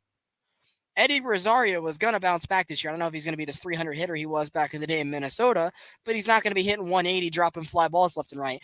And if he's not good enough to play the outfield, him and Travis d'Arnaud are going to be great platoon DH options. And that reminds me, they finally got replacements for Marcell Ozuna. He's going to be off this team by the end of April, at latest. Eli White, Sam Hilliard, and your guy Kevin Pillar are all outperforming Marcell Ozuna at spring training as of today. Let Jordan Luplow get healthy, and it might be too late for Marcell Ozuna. Eddie Rosario, I like. He's got one more year on his contract and then a team option for the year after. I think he's a lock. He can only go up from what he was last year. He just got eye surgery. He's putting the ball in play, getting base hits here early in spring training. He can be a left fielder, a DH guy. Same thing with Travis d'Arnaud. I'm hearing that he's probably going to be the Charlie Morton catcher. But other than that, it's probably going to be those two guys DHing quite a ton. Olson's at first. Ozzy's coming back at second. I'm ready to see Ozzy prove some people wrong. Ozzy the last 2 years has been like a 103 WRC plus, and pretty much the same thing OPS plus. Like he's been just above average. And it could be 2 tweaks in his game that would help him tremendously offensively. And that would be A, to maybe stop switch hitting, and B, have better plate vision. He is just like Javier Baez. The dude will swing at anything and everything you throw at him. And if he fixed those 2 little tweaks, he'd be a lot better offensively. Still great defensively. And if he's in your 7 hole, like he's still a scary guy to face. Michael Harris, I don't think they would have paid him the contract if they didn't think that this is who he could be. I wouldn't be surprised if he's in our 2 hole this year. Acuna is also coming back fully healthy. He's talking 40-40, and most times when he's talked his game, he's backed it up. Last year, he didn't really say much, and he only got so far. But, I mean, as I said, I don't know if the Braves got better, but they didn't really need to do much to get better. Like, you still got Spencer Strider, who apparently I don't see him as a top 10 pitcher in baseball. Some people are already producing him as is soon to be. He has the electric stuff of, I don't know. All I know is right now, Max Fried is my ace, and we got 2 more years left to him. And if we don't pay him, that's unfortunate. I'd be willing to trade him in a year and a half just to get something back in return. Kyle Wright just had a 21 season last year. He finally figured it out. There's no reason that he's going to go back to what he was. Mike Soroka should be back by May as well. And he just started up in camp. I think they're not going to rush him to opening day. They've learned their lesson with that too many times. The dude was an ace before he got hurt, and I get that was 3 years ago, but if your former ace is coming back as a 5th, and a lot of these guys haven't seen him before, he's still going to have some nasty stuff. They're not going to bring him up if he's not healthy and ready. You get 1 more year out of Charlie Morton. Everybody loves that. He needs to bring the walks back down, and he needs to bring the home runs back down. But if he can, he'll be a solid enough back of the end rotation. I think most teams would love to have Charlie Morton at the back of the rotation. The bullpen got better, Hayden, and our bullpen was crazy last year. We let go of Kenley Jansen because we knew he was not going to have anything to do with this pitch clock. He led the National League in saves last year, but he also led in blown saves. And Ross Iglesias, who we got over in that trade from the Angels, was a dog. Gave up 2 earned runs in like 23 and change innings in Atlanta, due for like a .8 ERA. He had closing experience with the Reds, was closing with LA before he came over, and we got him for the next 3 years. He has high strikeout stuff, and I love that at the closer position. Our last 3 closers, Will Smith, Luke Jackson, and Kenley Jansen, or I guess Mark Melanson, have not been high strikeout guys. They've been pitch to contact, 93 miles an hour, and that has been very scary with all the base runners they've been giving up. I have a lot more confidence that Iglesias is going to be coming in, pumping 96, missing bats, and giving us, as an Atlanta fan, we can't have scary endings. The Falcons and the Hawks choke too much. We can't have the Braves giving us the same heart attacks, you know? So yeah, I mean, Kirby Yates and Nick Anderson, if one of those guys clicks, like that's just another solid setup guy sitting in your mid-relief, who at their heyday was a closer. They traded for Joe Jimenez, and I wouldn't be surprised if they extended him because they traded our best position prospect for him in Justin Henry Malloy. Joey Jimenez from the Tigers. Philly's got Gregory Soto. We'll happily take Joey Jimenez. You still got Colin McHugh. You still got AJ Minter. I like the Lucas Lucky move as another lefty because Tyler Matzek's going to be out with Tommy John this year. So yeah, the bullpen is something I'm not worried about. And the rotation is going to keep us in games with Kyle Wright, with Mike Soroka, with Max Fried, with Spencer Strider, with Charlie Morton. So the lineup's good too. I mean, Harris, Acuna, Olsen, Riley, Murphy. So I know you guys are good and the Phillies are good, but hey, we've won the last 5 years, and I like our squad. So it's going to be a bloodbath down to the end, and I know we'll definitely talk more in depth on the next episode of the Longball podcast, the Eastern preview show, whenever Hayden and I are free at some point next week. Yeah, guys, 3 episodes left before the official opening week podcast. We got East, Central, and West predictions. We did our recaps. Offseason's over. It is now officially regular season baseball here on the Longball podcast. You guys can expect that from here on out pretty much every week. Yeah, it was a great show. First of all, Hayden, I'll let you have any rebuttals like I had for the Mets. Yeah, I mean, I agree with what you said. I mean, I don't really think the Braves got any better, but I don't really think they got any worse. Obviously, I mean, I like the Sean Murphy acquisition. Maybe you can give Travis d'Arnaud a little bit more of a DH role, backup catcher. It doesn't hurt. Maybe potentially, I don't know what his contract's looking like, but maybe trade him. I don't know. Nick Anderson also, I think, is a good arm for you guys. I know the Braves. I know, like you said, the Braves kind of have a different philosophy of, how they go about things. I mean, they really have faith in their prospects and they really have trust in their prospects. And, that's good. But, that could always not be the case. And, I definitely think they definitely downgraded at the shortstop position. I think any Braves fan or any baseball fan could say. I mean, I don't really anticipate Vaughn Grisham coming in and, putting up these elite metrics. He may. We'll see. But, I mean, Ron Washington's been working with him day in and day out. I mean, on the short term, yes, we did get worse. Long term, we don't know yet. But what we can say is catcher-wise, that's another trade-off position where we kept our guy and also improved. That's where that trade-off comes into play. I'd probably give the Braves. I'd probably give them a B flat. I mean, another thing is people wrote our farm system off at the beginning of last year, saying the Braves farm system is dead. There's nobody left in it. We just rattled off for 3 of the top 5 Rookie of the Year candidates last year, with the winner, the runner-up, and Vaughn Grissom placed 5th. None of them were top 100. Like, we have faith in the guys like the Jared Schusters, like the Darius Vineses, who's a really nice reliever prospect in the next year or two. We still got Brendan Shoemake. We kept him for the departure of Dansby Swanson. He plays really well to the strengths of Arcia and Grissom. I wouldn't be surprised if he was in the Major League roster. Dylan Dodd. We drafted really well last year, which is crucial. We finally got back in international waters after years, so that's going to help us build this farm system back up as this window starts to close in 7 or 8 years. We'll have the international waters to splash some guys, and if the Braves keep drafting well like they have, I wouldn't be surprised, Hayden, if we're like the next St. Louis Cardinals. We're like, as one window ends, it's just going to keep going. Everything's going to be retooled. And that doesn't mean we'll win every year because the Cardinals haven't. But who says we can't? Like, the Dodgers ran the National League for a decade. The Cardinals ran the National League for a decade. I wouldn't be surprised if it was the Braves' turn. And again, that doesn't mean they win it every year, but I wouldn't be surprised if they were an NLCS World Series team pretty much every 3rd year. And I wouldn't complain about that. As an Atlanta fan, it has been very painful in my life. The Hawks have done nothing in my lifetime except make 2 Eastern Conference Finals that led to a sweep and a Trae Young injury. That was it. And they've done nothing since the most recent one. The Falcons lost the Super Bowl, made the playoffs once since then, lost the Super Bowl in really embarrassing fashion, and have had 5 straight losing seasons since then. So my college teams are in the dirt. The Braves are literally everything I have, for the most part. I mean, I still like the futures for some of my teams, but the Braves are the jewel of the city. They're the best team currently. They're the best team all time historically. And yeah, Atlanta's different in the summer with the Braves, that is for sure. But we thank you guys for watching. It was an honor bringing you guys another coverage of Longball tonight, and we'll see you guys. Hayden, what part next week after this weekend you think you're free for the Eastern prediction shows?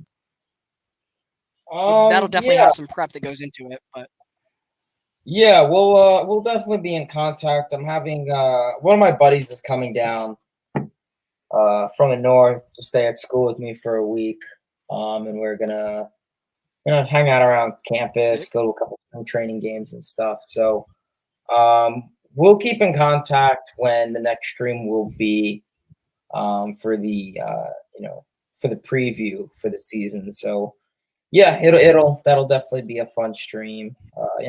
Appreciate everyone for tuning in, and yeah, listening to Blake and myself's insight. We got a fun year coming up for baseball, and yeah, that's really all I got to say. Let's ride. Yeah, we'll leave you guys with instead of the outro that Hardcore's given us, we're gonna rock with this. Visiting pitcher to walk off the field here in Atlanta, because that's what you look at.